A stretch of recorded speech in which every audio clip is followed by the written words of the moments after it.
Sois béni et glorifié notre Dieu parce que tu es bon.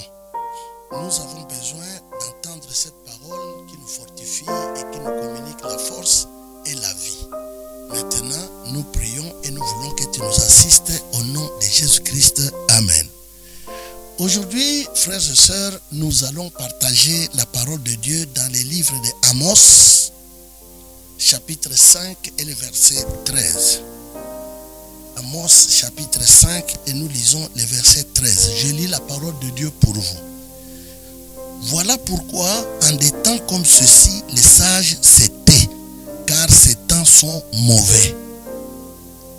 Et j'ajoute sur cette lecture celle d'Ecclésiaste, chapitre 3, le verset 1. Ecclésiaste, chapitre 3.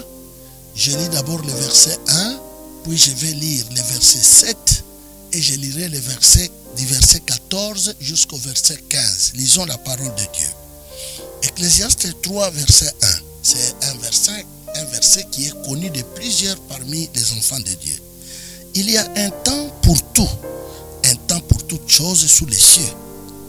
Et le verset 7, la Bible dit, un temps pour déchirer et un temps pour coudre, un temps pour se taire. Surtout, mon problème c'est juste là, un temps aussi pour se taire. Il y a un temps pour parler, mais il y a un temps pour se taire. Il ajoute, il dit, et un temps pour parler. Du verset 14 au verset 15, je lis la parole de Dieu. J'ai reconnu que tout ce que Dieu fait durera toujours, et qu'il n'y a rien à y ajouter et rien à en retrancher, et que Dieu agit ainsi afin qu'on le craigne. Ce qui a déjà été et ce qui sera a déjà été, et Dieu ramène ce qui est passé. Éternel, bénis cette parole et parle au milieu de nous au nom de Jésus. J'ajoute versets 16 à 17.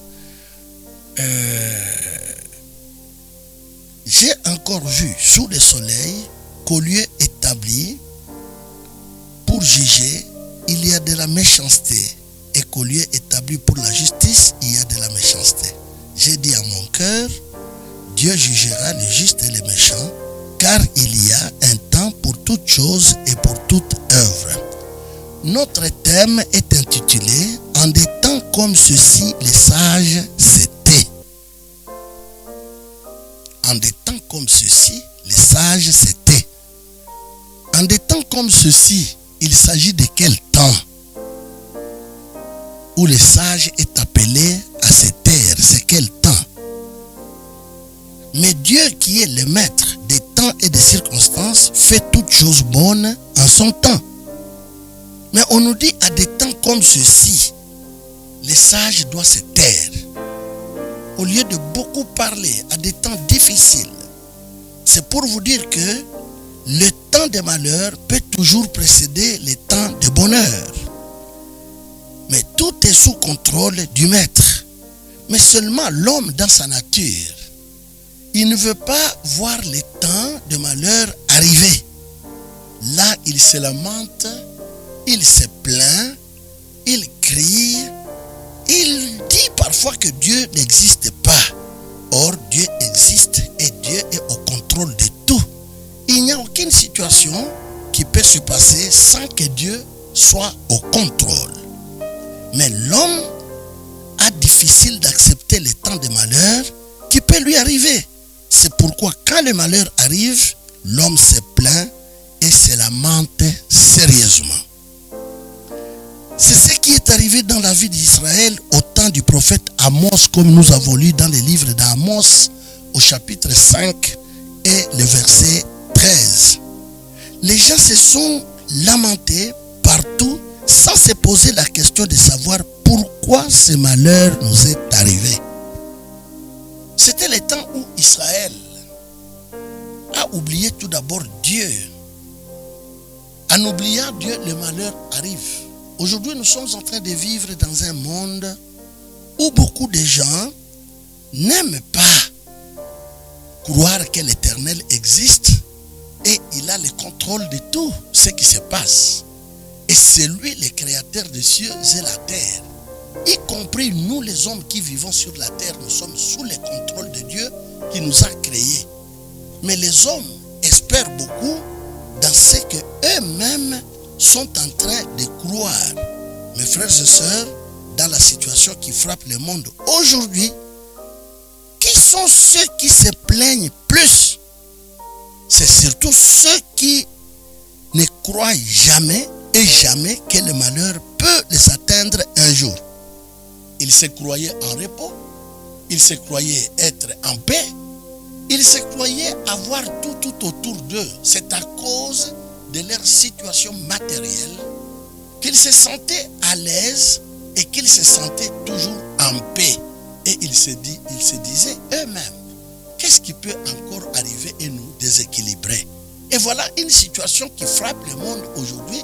C'est surtout ces gens-là qui se plaignent et qui parlent beaucoup et qui cherchent les voies et moyens pour se débarrasser de cette situation, mais ils ne parviennent pas.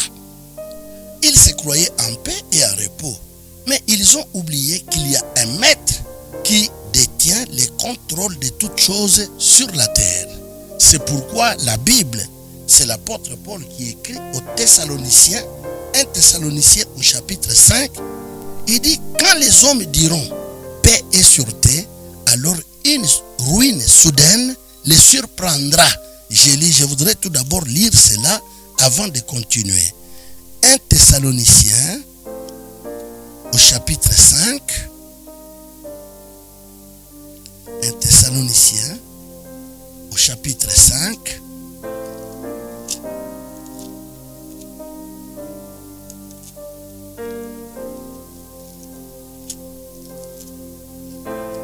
Thessaloniciens au chapitre 5, je lis du 1er au 11e verset. Pour ce qui est des temps et des moments, vous n'avez pas besoin, frères, qu'on vous en écrive, car vous savez bien vous-même que le jour du Seigneur viendra comme un voleur dans la nuit. Le voleur, quand il vient, il n'avertit pas les propriétaires de la maison que voilà, aujourd'hui, je vais arriver. Il n'avertit pas. Car vous savez bien vous-même que le jour du Seigneur viendra comme un voleur dans la nuit. Alors, quand les hommes diront paix et sûreté, alors une ruine soudaine les surprendra. Comme les rôdeurs, comme les douleurs de l'enfantement surprennent la femme enceinte, et ils n'échapperont point. Mais vous, frères, vous n'êtes pas dans les ténèbres pour que ce jour vous surprenne comme un voleur. Vous êtes tous des enfants de la lumière et des enfants du jour. Nous ne sommes point de la nuit ni des ténèbres. Ne dormons donc point comme les autres, mais veillons et soyons sobres. Car ceux qui dorment, dorment la nuit, et ceux qui s'enivrent, s'enivrent la nuit. Mais nous qui sommes du jour, soyons sobres, ayant revêtu la cuirasse de la foi et de la charité, et ayant pour casque l'espérance du salut. Car Dieu ne nous a pas destinés à la colère, mais à l'acquisition du salut par notre Seigneur Jésus-Christ, qui est mort pour nous, afin que soit que nous veillions, soit que nous dormions, nous vivions ensemble avec lui. C'est pourquoi exhortez-vous réciproquement et édifiez-vous les uns les autres, comme en réalité vous le faites.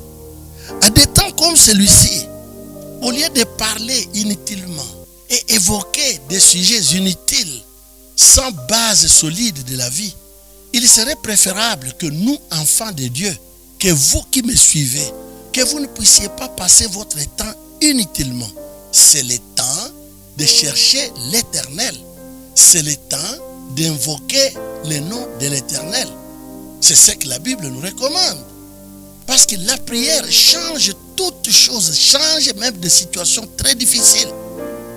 Nous traversons des moments très compliqués, des moments où même ceux-là qu'on croyait être les plus puissants sur la terre, aujourd'hui ils sont en train de crier parce qu'ils sentent la douleur. Mais eux se croyaient être en paix, en sécurité à cause de leur situation matérielle. Qui pouvait croire un jour que les Européens, les Américains pouvaient être déstabilisé par un fléau comme celui du coronavirus, ils se sentaient toujours en paix, ils se voyaient les tout-puissants. Or, ils ont oublié, il y a quelqu'un qui est au-dessus de leur pouvoir et de leur puissance. C'est celui qui les a créés, celui qui a créé le monde, celui qui a créé les cieux et la terre. Il est au contrôle. C'est lui qui voit l'homme. Il voit l'homme, il voit le Fils de l'homme. Il dit, le Fils de l'homme est en train de croire qu'il vit par lui-même. Il a tout par son intelligence. Alors, il s'enorgueillit et il croit qu'il peut tout faire comme il veut. La Bible dit, l'orgueil, c'est la racine de toute chute. Aujourd'hui, qui peut encore déclarer être orgueilleux? J'ai vu à la télévision les Blancs qui sont en train de quitter les grandes villes, là où ils ont tout, là où ils ont de grandes maisons, de belles maisons, bien meublées, avec toutes les conditions. Mais on leur pose la question, mais on vous voit avec des valises, vous allez où? Ils disent, nous allons au village.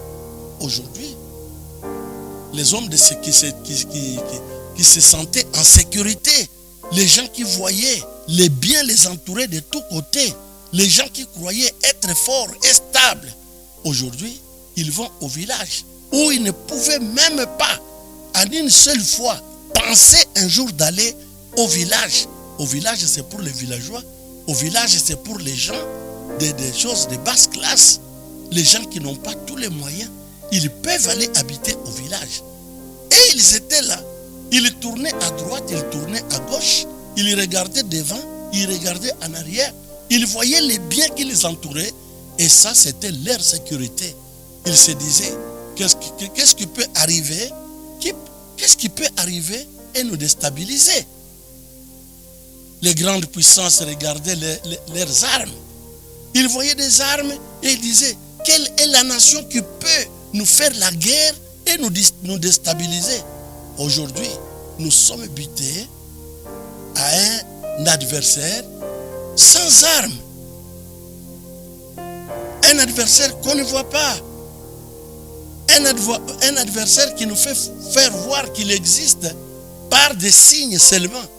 Et ce sont ces signes-là qui déstabilisent aujourd'hui les puissants du monde entier, tels que les Américains, les Européens et les autres nations qui prétendent être puissants. Mais aujourd'hui, cette puissance est partie où? C'est seulement quelque chose, un petit rien, que l'Éternel vient de larguer afin que l'homme le cherche. Je crois, un temps comme celui-ci, on ne devrait pas chercher des solutions humaines, des solutions personnelles, des solutions nationales. Non, non, dans notre nation, nous sommes capables de ceci. Nous avons par exemple dans nos pays africains, notre puissance, c'est la sorcellerie et tout cela. Mais aujourd'hui, où est cette sorcellerie à travers toute l'Afrique? La sorcellerie manque le pouvoir d'anéantir la puissance du coronavirus. Tout le monde, et les non-sorciers et les sorciers eux-mêmes, sont en train de chercher une solution pour arrêter ces fléaux qui déciment.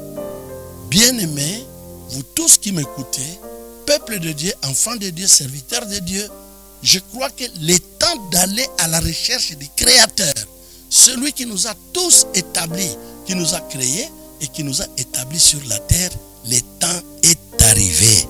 C'est pourquoi le prophète Amos, dans son chapitre 5, verset 13, dit, voilà pourquoi, en des temps comme ceux-ci, les sages se tait, car ces temps sont mauvais. Ce qui est vrai, ces temps sont mauvais. Ça ne permet pas aux hommes riches comme aux hommes pauvres, aux grands comme aux petits, de se réjouir comme par le passé. Tout le monde est en train de se poser la question, et les riches et les pauvres, qu'allons-nous devenir? Que faut-il faire pour que la vie continue? Chacun regarde sa famille, il voit sa femme, il voit son mari, il voit ses enfants. Chacun se dit, mais qu'allons-nous devenir? Que ce soit en Afrique, là où on dit que c'est un continent pauvre, faible. Que ce soit en Europe comme en Amérique, là où on dit que ce sont des continents puissants, ayant tout. Mais aujourd'hui, et eux, et les Africains, nous devenons les mêmes. Le coronavirus est en train de faire trembler le monde entier. Le monde entier. Bien-aimés dans le Seigneur, nous devons voir qu'est-ce qu'il faut faire.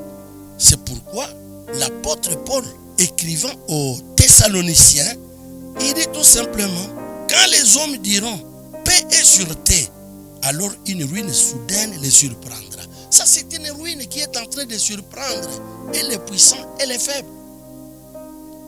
C'est là qu'on regardait avec un œil de dédain, un regard de dédain. Aujourd'hui, on ne les regarde plus comme ça.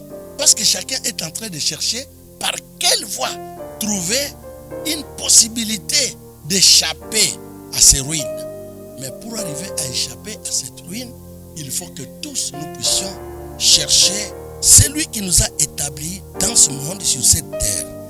Le prophète Amos, voilà pourquoi il dit à des temps comme ceux-ci, les sages doivent se taire, car les temps sont mauvais. Maintenant, ces sages qui doivent se taire, ils se taisent et ils croisent les bras. Non, ils se taisent pour ne pas faire des commentaires inutiles. Frères et sœurs, vous qui me suivez, ce n'est pas le temps de faire des commentaires sans importance. Oh les Américains, oh les Anglais, oh les Sud-Africains, oh les Congolais, oh les chefs de l'État, oh les ministres, oh celui-ci, ceci ou cela. C'est le temps tout simplement que chacun de nous puisse chercher le Créateur et lui dire, Seigneur, nous sommes en difficulté, incapables de trouver la solution devant cet adversaire qui nous met tous mal à l'aise. En des temps comme ceux-ci, mes chers frères et mes chères sœurs, comme je venais de le dire, au lieu de trop parler et de faire beaucoup de commentaires concernant cette catastrophe, les sages doivent se mettre à genoux et chercher l'Éternel. Les sages dont il est question ici, c'est qui? Ce n'est pas les hommes aux chauves, les hommes aux calvities, non. Ou les hommes aux cheveux blancs, non. Ce sont les gens qui connaissent le Seigneur, qui savent qui est Dieu, qui reconnaissent la force que l'Éternel détient, capable de changer de circonstances, parce que la Bible dit qu'il est le maître de temps et de circonstances. Alors, une telle personne, ou de telles personnes, ou de telles nations, sont des nations sages, parce qu'ils reconnaissent qu'en dehors de Dieu, il n'y a personne qui peut faire face ou qui peut résister à des mauvais temps comme ces temps dans lesquels nous sommes en train de vivre. C'est la catastrophe. Alors nous, les sages, c'est-à-dire nous qu'on appelle enfants de Dieu, nous que les gens regardent et ils disent, ce sont les serviteurs de Dieu. C'est le temps de chercher Dieu, d'invoquer le nom de l'Éternel. Car dans Actes des Apôtres, au chapitre 2, je vais vous lire cela avant de terminer. Actes des Apôtres au chapitre 2. J'ai lu du verset 16 au verset 21. Écoutez ce qu'on nous dit dans Actes 2, verset 16 à 21. Mais c'est ici ce qui a été dit par le prophète Joël. Dans les derniers jours, dit Dieu, je répandrai de mon esprit sur toute chair. Vos fils et vos filles prophétiseront. C'est pour vous dire que ce que nous sommes en train de vivre, c'est le signe qui annonce le temps de la fin. Mais tout n'est pas encore arrivé à la fin. Mais ça annonce que le Seigneur retournera bientôt là. Alors vos fils et vos filles prophétiseront, vos jeunes gens auront des visions et vos vieillards auront des songes. Oui, sur mes serviteurs et sur mes servantes, dans ces jours-là, je répandrai de mon esprit et ils prophétiseront. Je ferai paraître des prodiges en haut dans les ciels et des miracles en bas sur la terre. Du sang, du feu et une vapeur de fumée. Le soleil se changera en ténèbres et la lune en sang avant l'arrivée du jour du Seigneur. C'est ce que nous sommes en train de vivre aujourd'hui. Que le soleil ne puisse pas apparaître. Que le soleil puisse apparaître. Mais les gens ne s'occupent pas de l'apparition du soleil, ni de la lune, ni du jour, ni de la nuit. Les gens s'occupent de ces fléaux qui dérangent leur vie. Ça les déstabilise. Les riches comme les pauvres, ils deviennent tous stupéfaits, sans force. Alors, la Bible dit pour terminer au verset 21, alors, quiconque invoquera le nom du Seigneur dans ces jours-là, la Bible dit, quiconque invoquera le nom du Seigneur, alors il sera sauvé. Moi, je crois, c'est le temps où tout le monde est en train de chercher le salut, c'est-à-dire une voie par laquelle il peut trouver le salut. Et pour lui-même, là où il peut se sauver, là où il peut sauvegarder la vie de sa famille. Mais la seule voie que nous donne la parole de Dieu, même vous qui n'acceptez pas que la Bible c'est la parole de Dieu, moi je crois, c'est le temps que l'Éternel vous cherche, afin que vous puissiez invoquer ensemble son nom, ensemble avec nous, qui les connaissons depuis longtemps. Ensemble, faisons un tout. Cherchons où est Dieu, qui est Dieu, quel est son pouvoir et pourquoi ce fléau. C'est quelque chose que nous devons nous poser comme question. Les gens du temps d'Amos, ils ne voulaient pas se poser la question, mais pourquoi ces malheurs arrivent? Mais Amos répond, c'est la bouche de l'Éternel qui a parlé. Par Amos, c'est à des temps comme celui-ci, les justes se taisent, car c'est le temps le plus mauvais. Ça, c'est le temps le plus mauvais qui n'a jamais existé dans ce monde. C'est le temps qui bouscule les grands et les petits, les pauvres et les riches, les puissants comme les pauvres ou comme les faibles. Ce temps est en train de bousculer les gens. Alors, la seule solution que nous présente la parole de Dieu, c'est d'invoquer le nom de l'Éternel. Et celui qui invoquera le nom de l'Éternel déclare la Bible, le nom du Seigneur, sera sauvé. C'est tout. Nous devons chercher où est Jésus. Parce que c'est lui qui croit que Christ est le Fils de Dieu et il est le sauveur de sa vie. Il reçoit le salut, il a la vie. Et son nom est inscrit dans le livre de la vie. Voilà tout ce que je demande et j'exhorte à tous ceux qui me suivent à travers le monde entier. Voici le temps.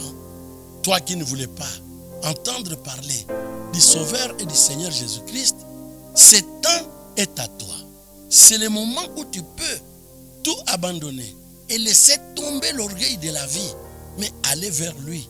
Seigneur, je viens d'entendre, on parle de toi, que celui qui te cherche et celui qui t'invoque, il a la vie et son nom est inscrit dans le livre de la vie.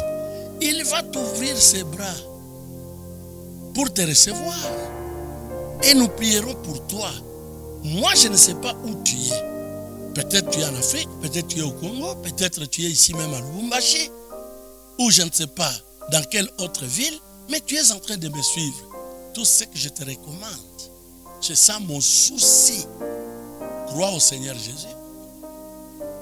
Accepte qu'il est ton Seigneur et ton Sauveur, afin que ton nom soit inscrit dans les livres de ceux qui ont la vie, de ceux qui, au dernier jour, pourront aller vivre avec leur Dieu au ciel.